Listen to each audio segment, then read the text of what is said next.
how to make healthy choices, not only for them, but also for the planet.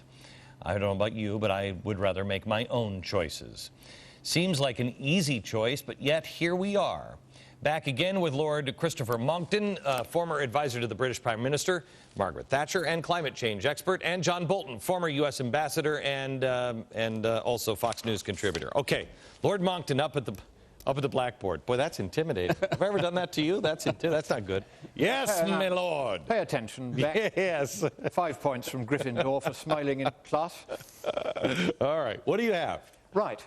Here is why there is no point, economically speaking, in doing anything to curb our carbon emissions, even if, as we now know, in fact, the UN is wrong. But let's pretend it's right. Okay. Here's why nothing will work. We burn 30 billion tons a year of CO2 worldwide. All right? 30 billion tons a year. Now, that is the equivalent of 2 parts per million per year in the atmosphere. So that's 15 billion tons per part per million, all right? Are you with us so far? Not really, but I'll pretend, yes. Good, right, that's very simple. Right. 30 divided by 2, 15 billion, okay. Got it. With us so far. Now, the UN says we're going to increase the amount of CO2 in the atmosphere, unless we do anything about it, by 468 parts per million in the next century. 468 ppmv. So that means, if you multiply that by that, you get 7 trillion tons we're going to emit of CO2 if we don't do any mitigation over the next century. 7 trillion tons.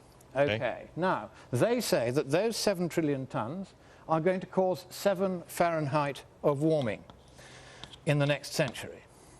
That's wrong, but that's what they say. That means that in order to forestall 1 Fahrenheit degree of warming, you have to forego the emission of 1 trillion tons of CO2. Now, divide 1 trillion tons by the number of tons, the 30 billion tons per year that we started with, that we're burning at the moment worldwide, and how many years is it going to take before we have saved 1 Fahrenheit degree? Come along, Bolton. Yeah, no, I won't be alive. Neither of you can work this out. It's 33 years for 1 Fahrenheit degree. Now, 33 years means no automobiles anywhere on the planet, no electricity, no planes, no trains, no hospitals, no factories, no carbon emissions at all for 33 years, just for 1 Fahrenheit degree. That is why it is absolutely no point trying to mitigate carbon emissions. It makes not the slightest difference to the climate. End of lesson. John, how many different ways, when you were in the UN, are they coming after our sovereignty and our money? Well, in a variety of different ways. And let's talk about one that Lord Monckton mentioned earlier, which I think is a continuing source of concern, and that's the idea of a kind of international tax. This has been proposed in a lot of different circumstances: a tax on international airline tickets, a tax on international banking transactions.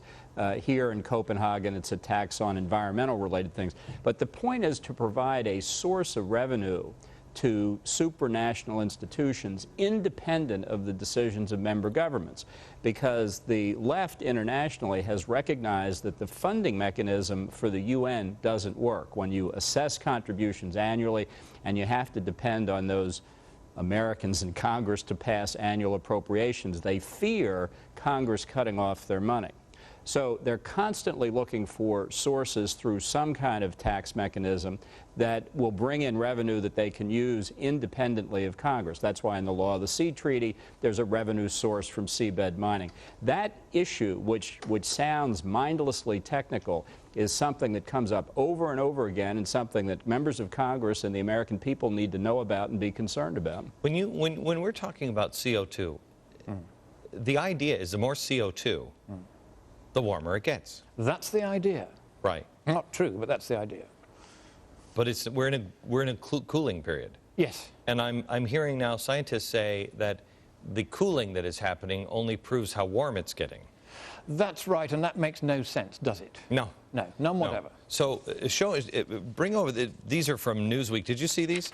Yes, I've seen the original article from 1975, from which these are the two graphs. Show me, put these up on the screen. Here you've got the fall in temperatures from around 1945, roughly, until around 1970. And by that stage, they were all beginning to say, oh, we're heading for global cooling, we're heading for another ice age. And John Holdren, who is now the science advisor, believe it or not, to the President of the United States, he said at this time, in 1975, this is what he said. He said there's going to be so much ice accumulating in Antarctica because of the extreme cold that's coming because of our activities on the planet, that ice will fall over into the ocean and cause the largest tidal wave in human history and wipe out coastal civilizations everywhere. That was John Holdren in 1975. What year did that happen?